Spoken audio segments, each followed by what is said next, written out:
hu ahad, hu ahad. Rabbi irhamna irhamna nawir qalbana ya Allah, wassalamul wafa'al wafa ala nabina Muhammad bisuhudika ya Rasulullah wa du'aika ya Rasulullah wa karim lana ma'an nabiyina Rabbi irhamna irhamna nawir qalbana ya Allah, wassalamul wafa'al wafa ala nabiyina Muhammad bisuhudika ya Rasulullah wa du'aika ya Rasulullah wa karim lana ma'a nabiyina Allahumma sholli wa sallim ala sayyidina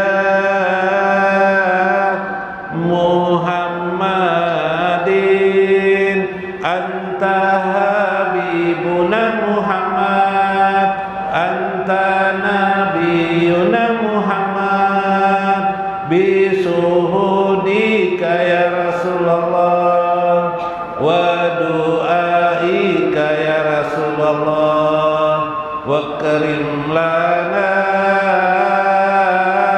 ma'an nabiyina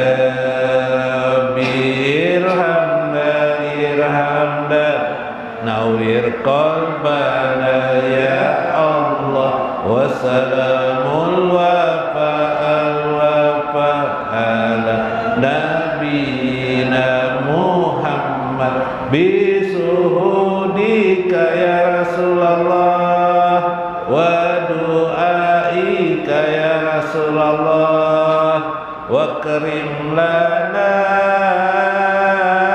ma'an nabiyina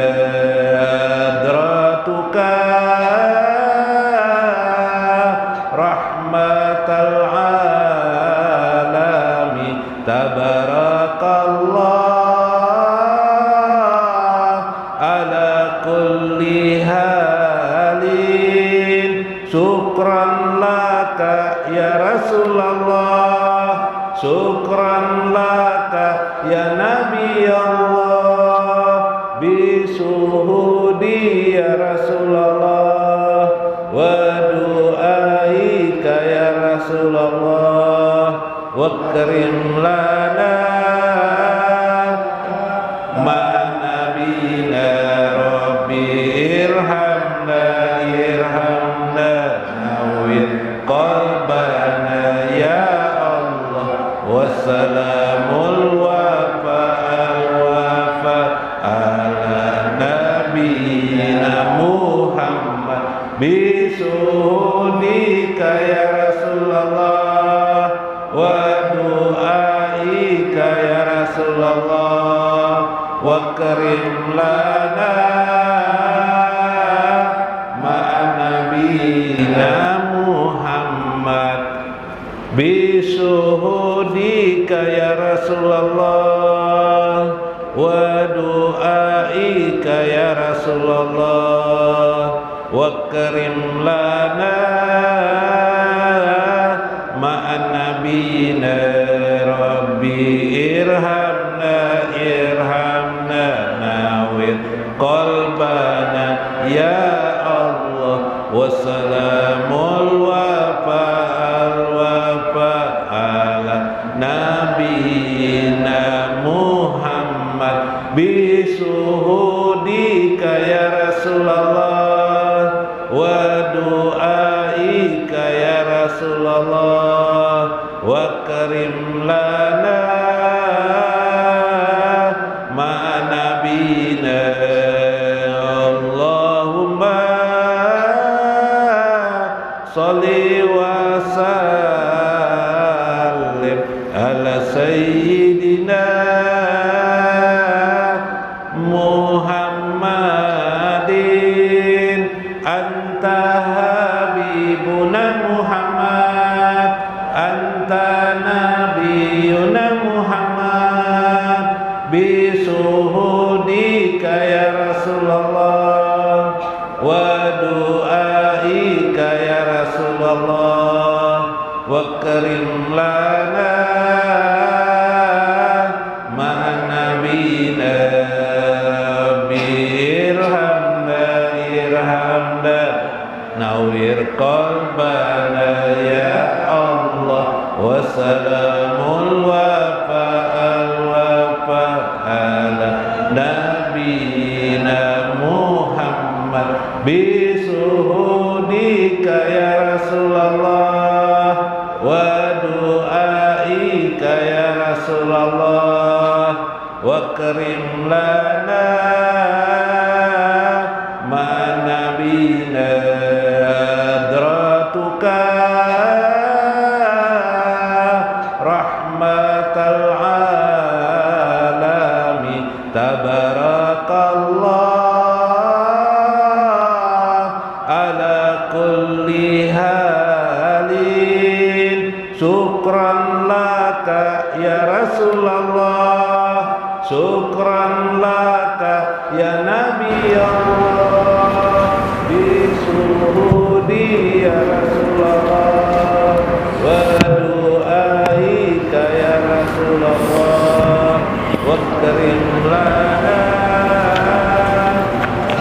ma'nabina birhamna irhamna nawir qalbana ya Allah wassalamul wafa al-wafa ala nabiyina Muhammad bisuhudika ya Rasulullah wa du'aika ya Rasulullah wa karim lana. Assalamualaikum warahmatullahi wabarakatuh. Bismillahirrahmanirrahim. Bismillahil malikil kudusi salam. Bismillahil ajidil hakim. Wassalatu wassalam ala sayyidina wa nabiyina Muhammad wa ala alihi wa sahbihi ajmain. Fa inna insyaallah ab'asu li kitabi Syekh Ibnu Athaillah Al-Hikam wa Syekh Izzuddin Ibnu Abdissalam insyaallah fi kitabihi Halur Rumus wa Mafatihul Kunus wa nafa'ana bihima wa ulumu bihima fid darain amin ya rabbal alamin. Mudah-mudahan melalui saluran Syekh Ibnu Athaillah wa Syekh Izzuddin Ibnu Abdissalam Allah mengabulkan segala hajat-hajat kita. Allah meluaskan rezeki kita, rezeki istri-istri kita, istri anak-anak kita, handai tolan kita. Semoga Allah memudahkan kita melewati segala rintangan dalam hidup ini. Semoga Allah mengangkat derajat kita di sisinya bila fitnatin wala baliyatin, tanpa ada fitnah, tanpa ada ujian-ujian. Amin ya rabbal alamin. Masya Allah. Dalam Halur Rumus wa Mafatihul Kunus Syekh Izzuddin Ibnu Abdissalam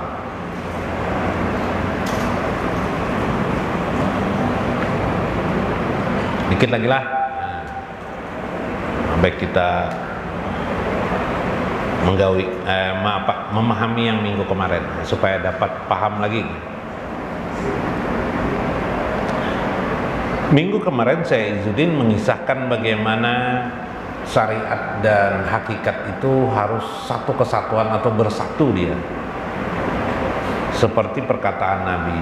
Jadi itu memang disuruh Nabi kita menyatukan syariat dan hakikat. Cuma kebanyakan kita kadang belajar syariatnya aja, lalu akhirnya punya masalah, kita tidak tahu dengan hakikat. Kedua, kita kadang belajar hakikatnya aja, akhirnya syariat tidak dikerjakan. Ada dua kelompok di masyarakat, kadang sebagian muncul. Satu kelompok menyepelekan hakikat. Satu kelompok menyepelekan syariat, mengagungkan hakikat. Yang hakikat ini berkata apa? Buat apa sholat kalau tidak memahami hakikat sholat, gitu kan? Yang sholat ini buat apa? Melantur-lantur, yang jelas-jelas diperintahkan oleh Allah itu yang dikerjakan, jangan mencari yang tidak jelas. Akhirnya saling tuduh menuduh. Nah, biarkanlah anjing menggonggong. Begitu kan? Bagaimana kita menyatukan dua hal itu, kata Sayyiduddin Ibnu Abdissalam. Satukan itu. Anda harus memahami sebagaimana dalam hadis Nabi kemarin. Ilmu itu terbagi dua, ada ilmu verbal lisan, ada ilmu qalbu, ya kan? Nah, dua hal itu, ilmu lisan dan ilmu qalbu itu bagaimana disatukan. Karena agama itu ketika kita berkata asyhadu alla ilaha illallah, perintah agama, coba tasyhadu alla ilaha illallah, kamu bersaksi tidak ada Tuhan selain Allah. Itu sekedar kita ucapkankah atau hati ikut juga kah? Kalau diam aja bang syahadat lah. Tidak, berarti hakikat aja toh. Ya Pak, unggut-unggut aja nah, berarti ya sudah tujar. Belum tentu. Unggut-unggut apa itu? Ya lah, bisa aja kode becucuntan, bisa aja kode apa? Kode aksi kejahatan, bisa unggut-unggut tuh ya lah. Ada pulang unggat apung. Nah, unggat apung sih apa? Apa toh? Nah, lagu ya lah. Maka pabi kolbi juga harus ada. Kalau lisan aja asyhadu alla ilaha illallah, bahaya juga batinnya kosong. Nah, jadi kedua-duanya ketika mengucapkan asyhadu alla ilaha illallah, tasdiqum bil qalbi, hati kita membenarkan bahwa yang kita ucapkan ini yaitu asyhadu alla ilaha illallah wa asyhadu anna muhammadar rasulullah. Muhammadar Rasulullah. Maka bagian batin al-qalbu itu huwa ilmul laduni, itulah yang disebut dengan ilmu laduni, kata saya. Namun dia tidak bisa ditulis, walam yuhfaz fid durus, dia tidak bisa dihafalkan dalam pelajaran-pelajaran.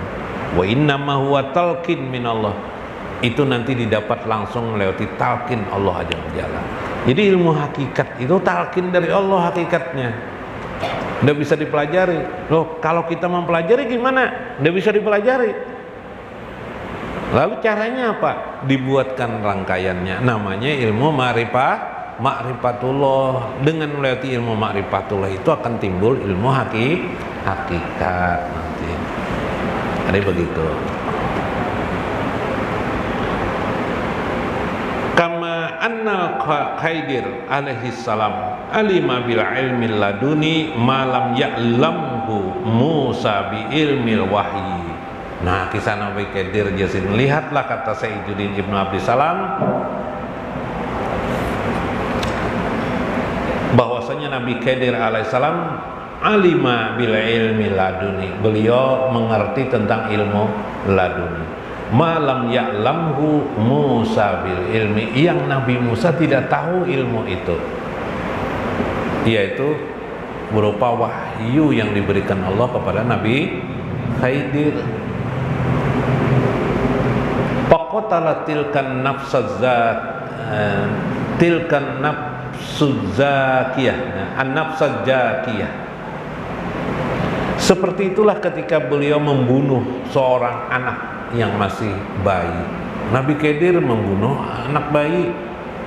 Nabi Musa melihat bighairi nafsin, tanpa ada hawa nafsu, haja ala johiri syar'i udwan. Tentu ini bertentangan dengan syariat agama, termasuk syariat agama Nabi Musa alaihissalam. Kalau sekarang bang bertentangan juga sekarang on syariat Nabi Musa.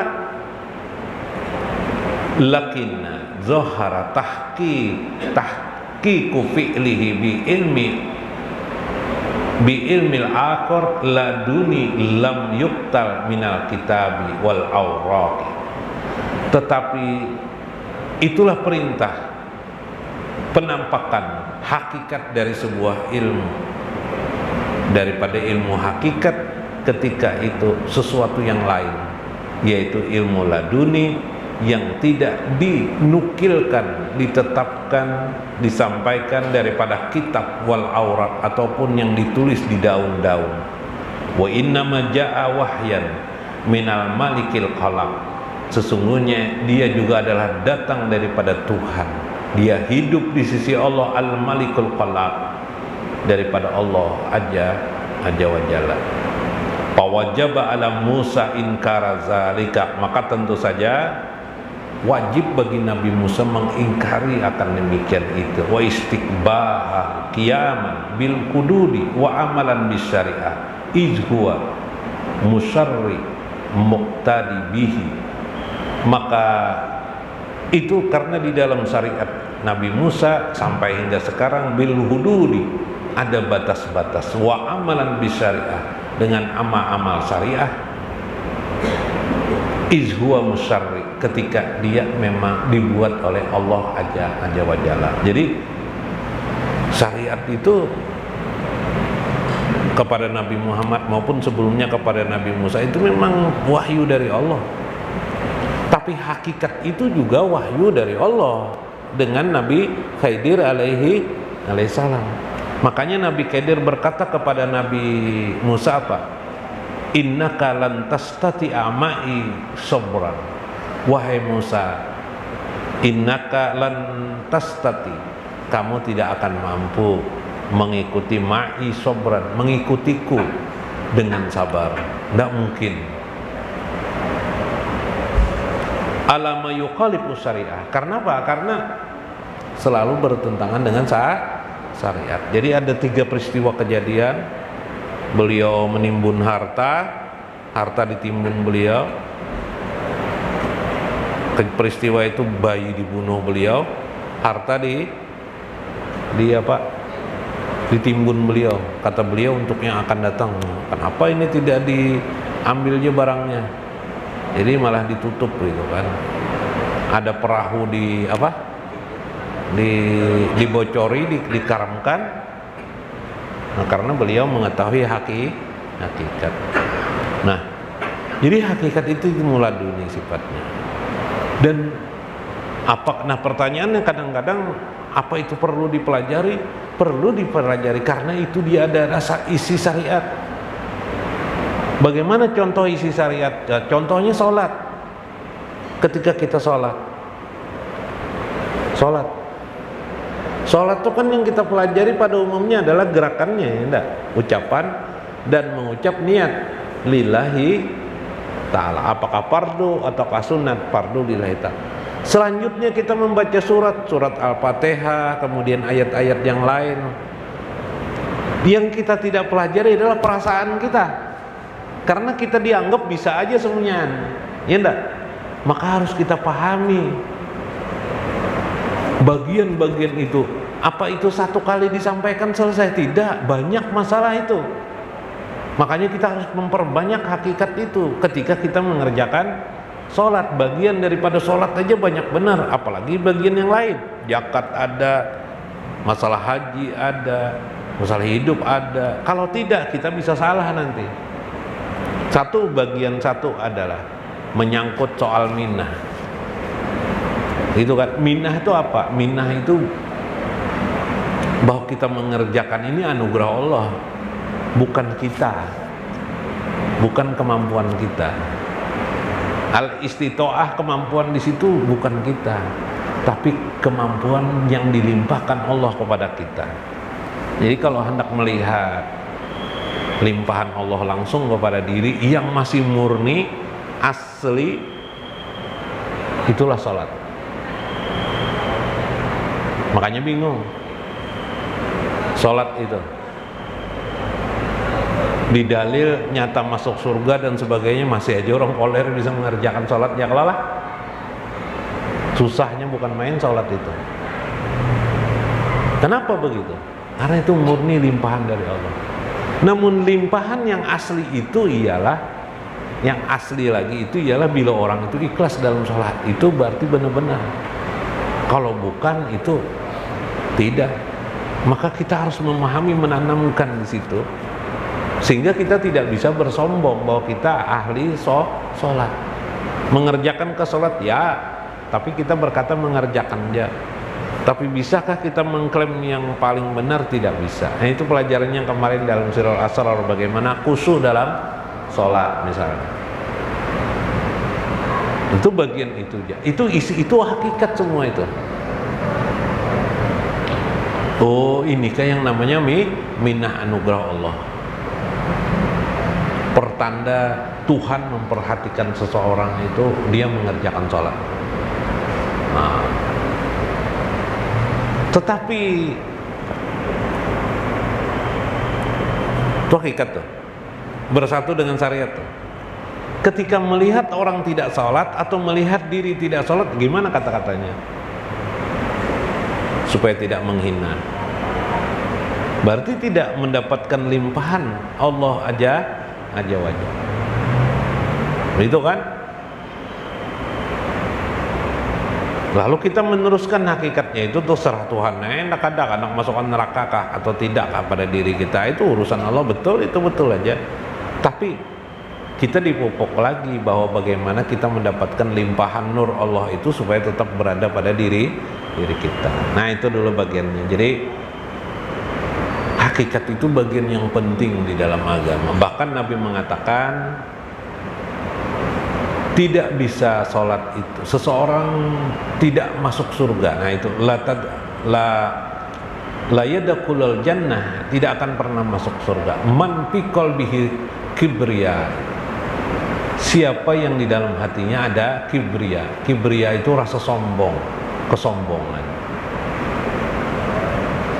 Jadi apa maksudnya? Maksudnya adalah, bayangkan orang sholat seumur hidup, sembahyang, misalnya sembahyang, zakat, puasa, tidak masuk surga. Kenapa? Kalau dia masih ada sombong. Bagaimana tidak sombong? Itu hakikat. Pelajaran hakikat tidak sombong itu. Makanya paling sulit dimengerti, karena dia hakikat. Isinya adalah langsung hakikat. Jadi kolbunya amalan tidak sombong. Orang tidak sombong itu bagaimana? Ya tadi, menyadari sebagai minah dari Allah aja wajalla. Mudah-mudahan bermanfaat, mudah-mudahan dapat hikmah kita di dalamnya. Allahu Allah, Allahu Allah, Allahu Allah,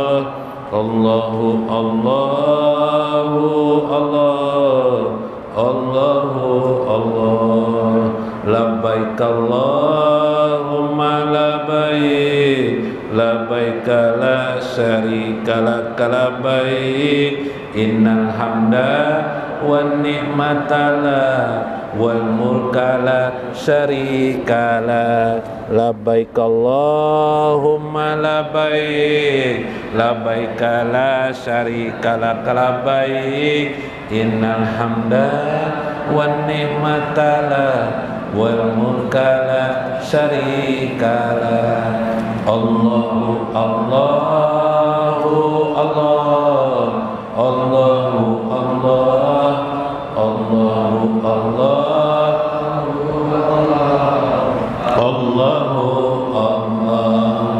Allahumma salli ala sayyidina Muhammadinil mubarak salatan daimatan tarzuquna biha al-hajja wal umrata bi baitika wa ziyarata qabri khalilika Muhammadin nabiyika.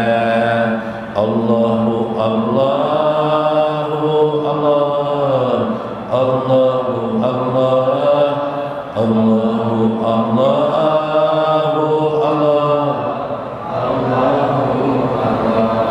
Labbaik Allahumma labbaik, labbaik la syarika lak labbaik innal hamda wan ni'mata lak wal mulka la syarika lah.